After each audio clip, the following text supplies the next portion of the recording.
გამარჯობა. ძალიან მნიშვნელოვანი ინფორმაცია უნდა გითხრა, ამიტომ თუ გყავს ტრაქტორი, არასკროლო ეს ვიდეო და მომისმინე ბოლომდე.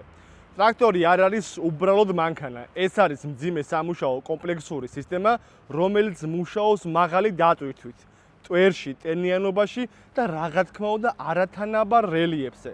ერთი გამოტოვებული შემოწმება შეიძლება გადაიზარდოს ძვირიან რემონტში ან აგროსეზონის ჩავარდნაში, რაც თავისთავად დიდი ფინანსური ზარალია ფერმერისთვის.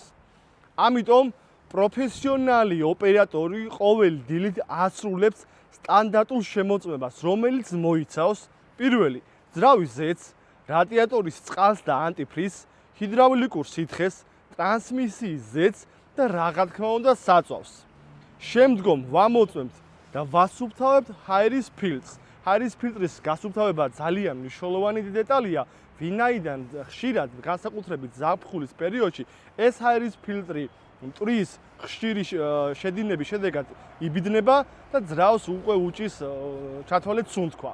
ამიტომ ვასუფთავებთ ჰაერის ფილტრს, განსაკუთრებით რა თქმა უნდა ზაფხულში როგორც გითხარით, ტრაქტორი მუშაობს იმ პერიოდში მტვერში, თითქმის ყოველდღიურად სჭირდება მერე ფილტრის გაწმენდა და უმეტეს შემთხვევაში ხალხ თქვენს ტრაქტორებს აქვს ჰაერის კომპრესორი, რომლითაც შეგიძლიათ მარტივად გაწმინდოთ ეს ჰაერის ფილტრი.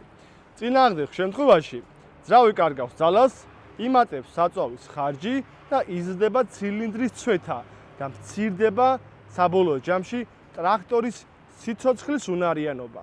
ამის შემდგომ ვამოწმებთ საბურავებს და მის მდგომარეობას, ვიზუალურად ხომ არ არის დაზიანებული ან დაშაშული. ძალიან ხშირია ხოლმე ბაბონების გაკეთება, ეგრეთ წოდებული ბაბონების გაკეთება, ვინაიდან ტრაქტორის საბურავი მაღალ დატვირთვაზე მუშაობს და რა თქმა უნდა ვამოწმებთ მის წნევებს. ვინაიდან არასწორი წნევა ნიშნავს არათანაბარ გადაადგილებას მინდორში, გაზრდილ საწვავის ხარჯს და ტრანსმისიის ზედმეტ დატვირთვას. ამის შემდგომ ვაკეთებთ უკვე რაც არავის არ გიყვართ, ეს არის ჰიდრაულიკა და მიერთებული აგრეგატები. ვიწყებთ შემოწმებას პირველი შლანგებით, ზეთის გაჟონვის ადგილებით, საკიდის სისტემებით და ჰიდრაულიკური სარქველებით. გაჟონილი ჰიდრაულიკა ნიშნავს ძალის დაკარგვას, ძვირ რემონტს და უარეს შემთხვევაში ხანძარს, რაც ჩემს პრაქტიკაში არაერთხელ მინახავს. ნათურების შემოწმება, სარკის გასწორება, სკამის გასწორება, სამუხრუჭე სისტემის გამართულ მდგომარეობაში მოყვანა, ეს ის მინიმალური საბაზისო ინფორმაცია, რაც შეიძლება რომ თქვენ თვითონ ყოველდღიურად აკეთოთ. ყოველდღიურად თუ არა, 2-3 დღეში ერთხელ და თუ მაგას არ აკეთებთ, კვირაში ერთხელ მაინც უნდა გააკეთოთ.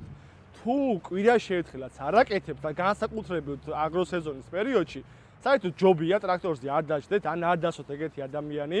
რა თქმა უნდა ეს ნახევრად ხუმრობით ვიძახი, მაგრამ ეს ინფორმაცია, რაც მე თქვენ დღეს გითხარით, დაიცავს თქვენ სიცოცხლესაც, სხვის სიცოცხლესაც და საბოლოო ჯამში თქვენი ტექნიკა უფრო დიდხანს მოგემსახურებათ.